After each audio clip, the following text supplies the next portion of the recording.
Welcome to the Real Estate Strategies Podcast, a place for conversations that matter in order to obtain infinite wealth. I'm your host, Ken McElroy. This show is meant to keep you updated on what is going on in real estate while getting you on track to have infinite wealth and financial freedom. This episode, as well as all the others, can be downloaded on Spotify, Apple Podcasts, and various other platforms so that you're able to listen on the go. To get my weekly newsletter where we keep these conversations going and explore the trending topics in real estate today, please go to www.kenmcelroy.com/news. Let's dive into today's episode. Hey everybody, today's guest is Ryan Pineda, who has made a career flipping houses from an early age. And I know a lot of you guys love this. So even though I'm more of a buy and hold guy, as you guys know, I wanted to bring Ryan on and discuss why he likes flipping homes. And he's made quite a bit of money doing this. So I just wanted you guys to see all options. So Ryan, congrats. Hey, thanks for having me on, man. It's a pleasure. Yeah, thank you. It's great to have you on. And obviously, I've been an entrepreneur from a long, long time. So you've been flipping houses since you were 15. Why don't you guys start by how you got started that young? You must have been in high school. Yeah, we got to, I think Jessica or whoever it was, I got started in 2015, not when I was 15. Oh, 2015. Yeah, I wish I was flipping when I was 15. I mean, my mom was a realtor, so she flipped a couple of houses when I was 15, but I'm not going to take credit for them. Nice. So you grew up in the Vegas area. You started flipping houses in 2015. Yep. So how did you get it? How'd you get started? Well, I became a realtor back in 2010 when I was 21 years old. And obviously, you know, it was a tough time back then to sell real estate. Nobody could qualify. Everyone's going bankrupt. And so I hated that. It sucked being a realtor back then. So I kind of fell away from real estate after a couple of years, and I decided I was going to do side hustles and all this stuff. And then it wasn't until 2015 when it came back around that I realized I could flip houses. Stumbled upon a website called Bigger Pockets and, you know, started to realize, oh man, I could get hard money. I could wholesale. I could do all of these things if I found a good deal. And so that's exactly what I did. I ended up finding a good deal. I maxed out all my credit cards to buy that first deal to the tune of about $50,000. And nice. The rest was history. Used that as a down payment with a hard money loan and ended up making 25 grand that very first deal. Good job, man. So you put up 50 of your own, all financed through credit cards, and you made 25 grand. Yep. Way to go. Way to go. So let's walk through that first deal. Cause I think, as you know, I know you have an academy now, which is super cool, teaching people how to do this, but that first step is, people have a tough time with that first step. How did you break through that? Well, for me, I felt like I had nothing to lose. I mean, I was like 25 at the time, and, I was like, I'm going to just keep on this path and it's going to be slow and, I might break free from it one day, or I'm just going to take a risk right now and accelerate it and live with the consequences. Either it works and I look like a genius, or it fails. And you know what? I'm still 25. Like, I can recover. It's not, I don't have kids and all this. So I think for a lot of people, they're so concerned about the downside of losing that they never take action. Whereas I was like, hey, you know what? Even if I lose, it's still not a big deal. Right. And it's, you can never perfect it, right? Like, don't you just learn a ton every deal? Dude, I didn't lose.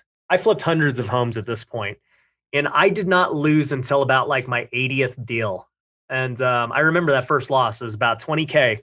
And I was like, man, I can't believe I lost, but I learned a lot from that loss. Like, you learn way more from your losses than your wins. And then, I flip probably like 100 more, doing well. And then all of a sudden in the end of 2018, they raised interest rates for the first time in a while. 2018 was red hot, just like it is now. So I was like making more money than ever. These houses I thought I was going to make 20K on, I was making 40K. It's like deja vu right now. And I just started buying based on appreciation. I'm like, okay, these will go up, and then I got caught holding the bag, and I bought a bunch of bad deals that didn't sell once they raised rates and the market cooled off. So I ended up losing on all those bad deals about $500,000. And Wow. that taught me a big lesson because I was like, man, I don't care how successful I've been to this point. Like, you could be a few bad deals away from really just ruining it all. And I've kept that in mind as this market has been crazy. I'm like, hey, I don't want to make those same mistakes I made, 3 years ago. That's some real wisdom there. I think a lot of times, people look at, I always talk about cash flow and obviously you obviously have done both, but a lot of times people don't talk about, the losses, how they got stuck. So what happened? You had bought a bunch of houses and then you had some interest rate. I know you're super successful now and you got a great YouTube presence and all that stuff. But those losses, you learned so much. So what are some takeaways? As people go out right now and they're flipping, as you know, and this market's red hot. So what are some things that people can do right now to make sure they don't get caught the same way you did? Yeah. So, last year during COVID, we didn't know how the market was going to go, right? Like, everybody's like, oh man, we're going to tank. Other people, I kept buying, thankfully. It ended up being a good choice.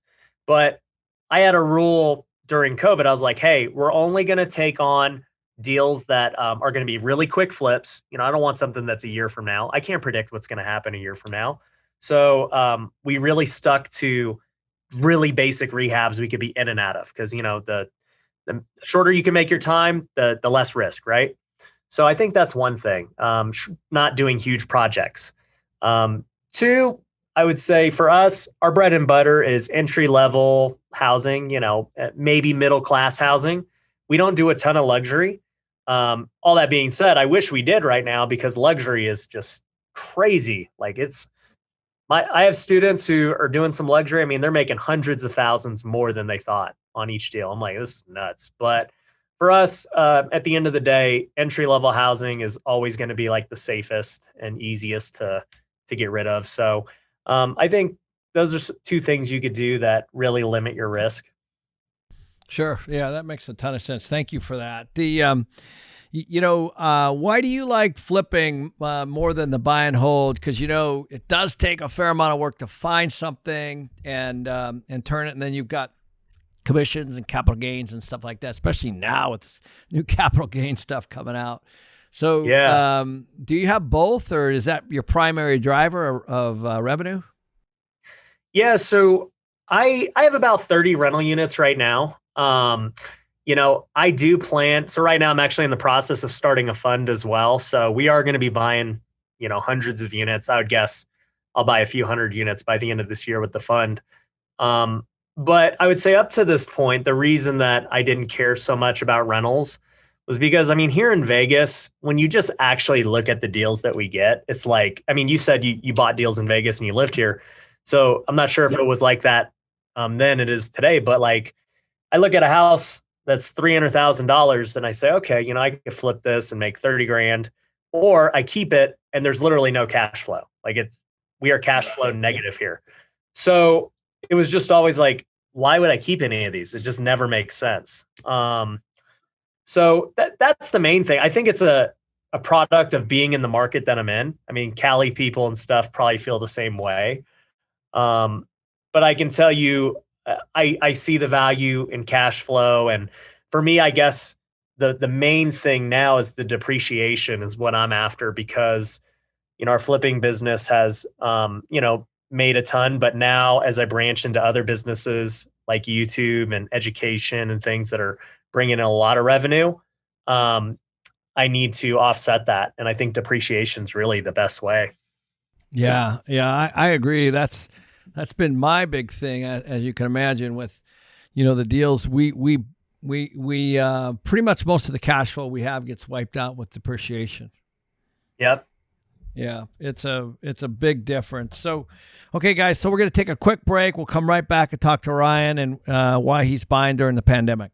This video is sponsored by North One. North One helps you manage your money by making banking effortless. Whether you're just starting out in real estate investing, own a few single-family properties, or have an extensive multifamily portfolio, you know that you'll need to be able to make your money from anywhere. With North One, it doesn't matter if you're at home or on the go. Everything you need to manage your business finances is at your fingertips, and you'll never have to step foot in a bank branch again. Now check this out. They have this thing called envelopes, which makes it easy to manage and save your money. All that incoming cash flow is organized and you can budget for your next big investment. Plus, you can keep track of all your different expenses like mortgage, maintenance, landscaping, and marketing. If you use tools like QuickBooks, Stripe, Square, PayPal, great news. They connect with your North One account to make your experience seamless. You can also send and deposit checks in minutes using the North One mobile app. It's totally paperless. Deposit and withdraw cash for free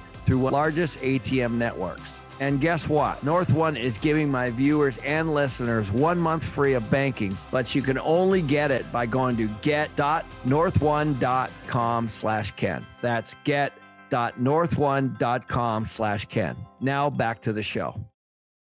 So, hey guys, we're back with Ryan. So, Ryan, you are one of the few that continued to buy during the pandemic. Now, I know a lot of people hit the brakes. Even I said, okay, we're going to head to this crash because I really did think so. I didn't, obviously know the government was going to throw all this money at us. That worked really well for you. Congrats on that. What was the thinking when you said, I'm going to continue to buy? Well, for me, like you, it's not like I was like 100% certain I was making the right move. Reminded me of 2015 when I started, where I was like, you know what, let's just try, whatever. I'm still young. Right. So, no, I looked at it and I saw the facts and I looked at it and I said, well, what do I think is going to happen here? And as they started to roll out the stimulus and stuff, I said, I think we're going to be fine. I just don't believe they're going to foreclose. I think we're going to get all this money. I did not think it'd be the way it is today, but I thought worst case scenario, I think the market is staying kind of where it's at. And mainly because going into the pandemic, it was kind of like it is now. Like inventory was at lows. The market was red hot. So I'm like, dude, I don't know how bad this is going to be, but I feel like worst case with all the stimulus, they're going to stop foreclosures. I think we're going to be okay. And that was kind of my mindset. And the other thing was, up to this point, we were buying at, 80 to 85% of ARV. And we're cool making 20K a pop. That's kind of our MO. And these deals I was getting, they were like 70% ARV, which is unheard of in today's world. And I'm like, if this deal pencils out to make 50K on a flip, what's the worst case that happens the next couple of months? Like it goes down and I make 20K. So that was kind of my mindset, was we adjusted our buy box to buy only really deep deals. And it ended up working out really well because it ended up being a bunch of really fat deals that we got. Yeah, really, really wise. So that was one of the ways that you mitigated your risk during all this, because you had some hard money guys out there and you had some buyers out there. Were you concerned about the exit? Like I said, I was focused too on quick flips. So even if the market was going to turn, it would take some time. And so hopefully I could catch it before that happened. We also wholesaled too. We still had buyers who were willing to buy wholesales. So, we sourced the majority of our deals direct to seller. So, we have a lot of exit strategies with all of our deals. And for me, it was just like, if I'm going to buy this deal that's 70% of ARV, it's really hard to lose. Like, I don't care what the market's doing. Yeah. Especially when you have a bunch of people in your pocket that'll take it, right? Yeah. Yeah. Good for you. Good for you. Okay, guys. So now I'm going to ask Ryan about house flipping in this market. These are bonus questions for the premium guys. So if you want to sign up, go to KenMcElroy.com premium to get started. Well, wow. I tell you what, it's been fun to watch you, and it's been fun to watch your social media. So congrats on all your success, and we're gonna also do a podcast on your social media stuff and your academy next. So for those of you guys who want to hear a little bit more about Ryan and his success, make sure that you jump over to that. So Ryan, thank you so much, and congrats on everything you've done. Yeah, thanks for having me, Ken.